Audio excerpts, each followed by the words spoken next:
Thank you all for coming. It's great to see so many people here. I will be moderating, which means I will be reading the questions crafted by the committee.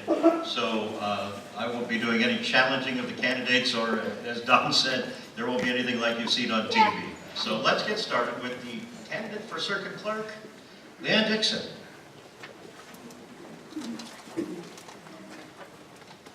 Good evening. Thank you for having me here tonight. I'm Leanne Dixon, and I'm running for the Republican nomination of Livingston County Circuit Clerk. I'm a lifetime resident of Livingston County. I was raised in Sonneman with my brother Bill, and my parents are Pat and Bill Rich, and I graduated from Sonneman High School.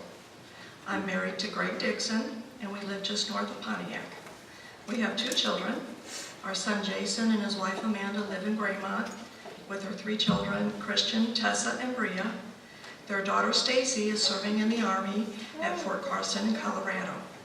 Our daughter Amanda and her husband Mike live in Edwardsville with their children Keegan and McKinley.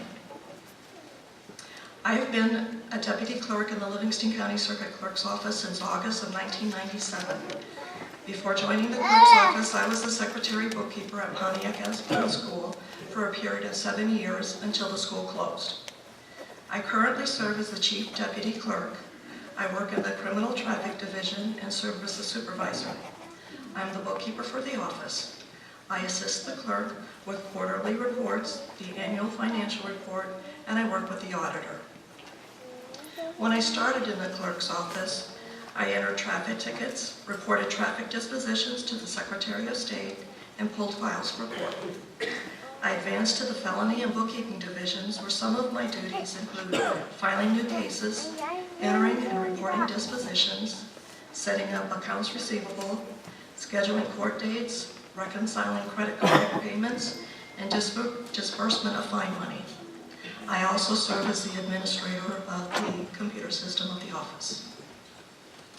The circuit clerk plays a critical role in the daily operations of the court system.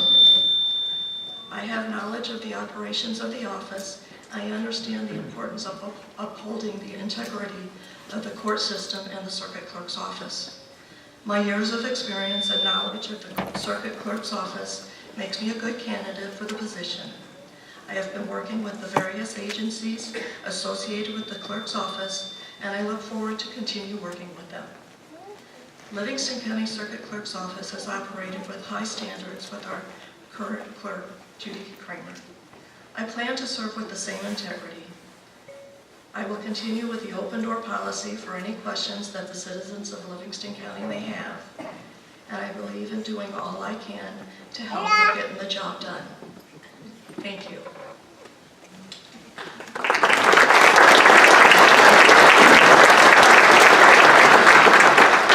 Leanne, you've already touched on some of what I wanted to ask you next, but can you give us an idea, what are some of the duties of the circuit clerk, and how does a day in the circuit clerk's office progress?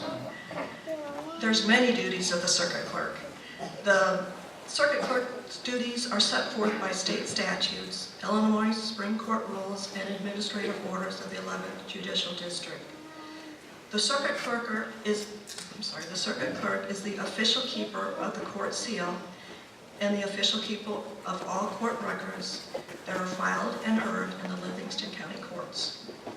Other duties of the circuit clerk include keeping up with the state statutes, Supreme Court rules, and administrative orders, keeping track of all the new fines, fees, and costs that are always handed down. The clerk is responsible for the budget of her office.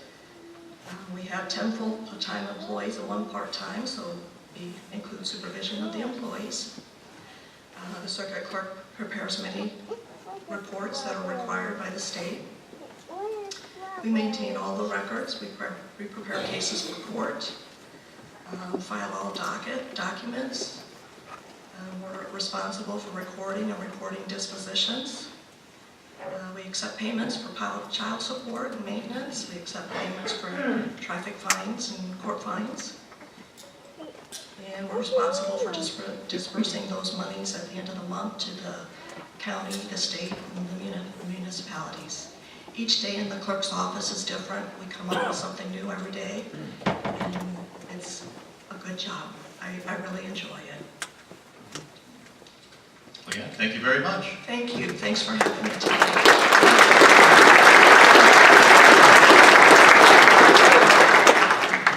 Well, at this time, since we're ahead of schedule and that may not last, I think we'll simply move on to the next segment of tonight's forum, and that would be the candidates for the office of coroner. And based on the system that was put in place to determine the speaking order, Danny Watson will give his opening statement first. My name is Danny Watson, candidate for coroner of Livingston County. I'd like to thank the Farm Bureau and the voters of Livingston County for letting us speak. I have too much to say and not enough time. I worked for the Livingston County Sheriff's Police for 34 years as a certified part-time police officer.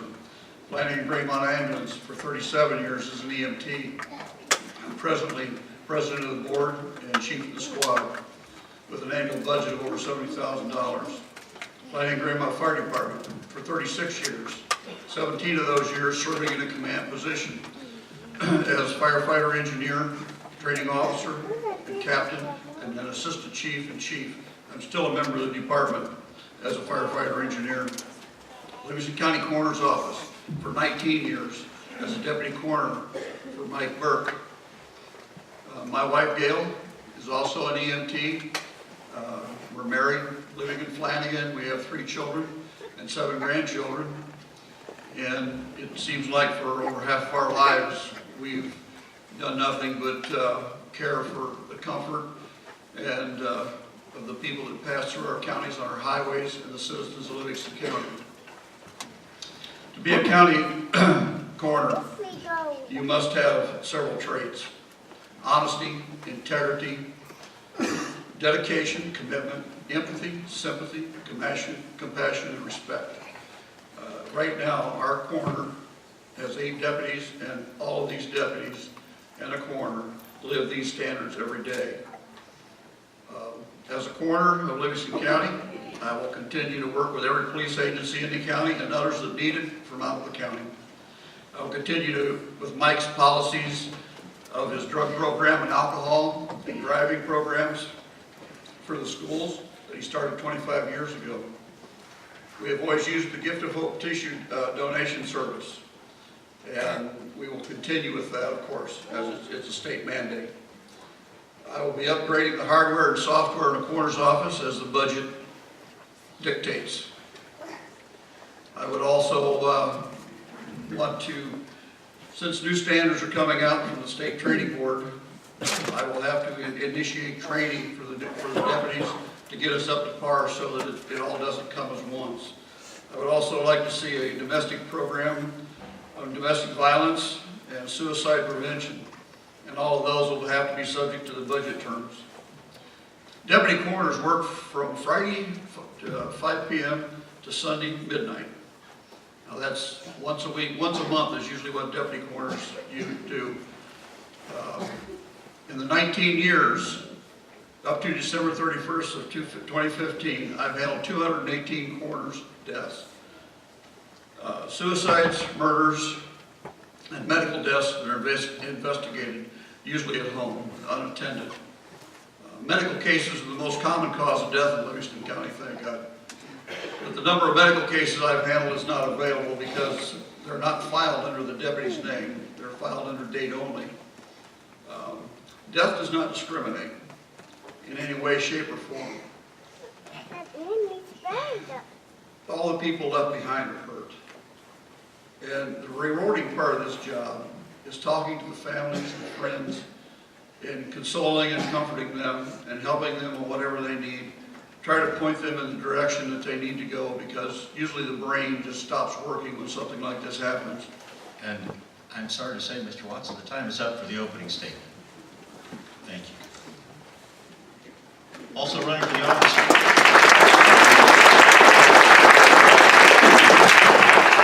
Also running for the office of coroner is Carrie Jo Schmidt, and it is time for her opening statement. Good evening, everyone, and thank you for hosting this and inviting us to come out and share our stories. My name is Carrie Jo Schmidt, and I am a resident of Sonoma, where I've lived most of my life. I'm married to a great guy named Donnie, and I have 3 children. Jordan, who's a senior at Illinois Wesleyan University, and I have a daughter, Riley Jo, and she's 12, and she goes to St. Mary's School in Pontiac. I also have a son that was Pontiac Police Officer, K-9 Officer Casey Kohlmeyer, who was killed in line of duty in October 2013. 21 years ago, I graduated from nursing school in Kankakee Community College. I graduated with an associate's degree in nursing and also associate's degree in liberal arts. After that, I wanted to go into the emergency room, and I knew I needed some experience, so I took it upon myself to go to EMT school, got my field RN, which is the same thing as a paramedic, and I also did a trauma nurse specialist in emergency communications RN. I served most of my years in the emergency rooms in Kankakee and Joliet, 2 of the busiest ERs in the state. I also was a field RN at Coal City Emergency Squad, and I was on Coal City Fire Department, their dive team. I was a rescue diver. During my time in the emergency room, I gained a lot of experience. We've seen all kinds of death in the emergency room. I've accompanied doctors down the dark hallway to let the family members know that their loved one has died, and I've been on that side. I've dealt with organ donation. I have educated countless families on organ donation, on the importance of it, and I've been approached by organ donation. Losing my son had me think about whether I was going to continue to run for coroner. It was something I wanted to do way back when I was a paramedic. And Casey and I always said everything happens for a reason. So I was not going to let that tragedy in my life consume me. I wanted to turn it around to something better. I've always been a community servant, and I've always loved to go out and teach the kids on the effects of drugs and alcohol and domestic violence and driving safety. And now I have a bigger mission to do that because I don't want any family to go through what I went through and what my family's went through over the last 2.5 years. I've spoken at many schools, many events, and organizations. I'm a spokesperson for MADS, Mothers Against Drunk Driving, and I have done Operation Snowflake. I've done many things in the community, and I will continue that. And I'm on the board of Boys and Girls Club, and my background as a nurse is vital. The current coroner right now is a nurse, and so is his chief deputy. It's huge. I've spoken to many offices around the country and gained valuable experiences, and I do believe that my extensive nursing will benefit the residents of Livingston County, and I will continue to serve you and teach the youth. And Ms. Schmidt, I'm afraid that's all the time allotted for an opening statement, but you get to answer the first question, and it is, what sets you apart from other candidates? Pardon me? The first question that the committee's put together for you is, what sets you apart from other candidates? I believe it's my nursing experience. I was also a hospice nurse. I finished out my nursing career most recently in a hospice nurse. I've been with the families going through the processes, the dying processes. So I was always there with the families. And I believe that the nurses have the trait that no other have. We have the compassion, we have the knowledge. All of my years of training and my education far exceeds that of being, let me see, I want to think of how I want to say this so it's not insulting, and I don't want to insult anybody. I believe that my nurse's experience far exceeds that of anyone in this race, and being there for the families, and I believe that my passion for the community and helping the community, I've done it all my life. I've always been the caregiver, the one that takes care of things. I have a personal mission to take care of others and ease the pain. And my nursing experience, I've seen suicides, I've seen homicides, drownings, domestic violence, stabbing, shootings, being in Kankakee and Joliet. I had so much experience with that, with the organ donations. It would be a shame for me to leave all that experience and my personal experiences, let it go with. I want to turn it into something good. I want to help people. So, with all that, with all my nursing and medical backgrounds, and I think it's very vital. And it's something that sets me apart from the rest. Thank you very much. Thank you.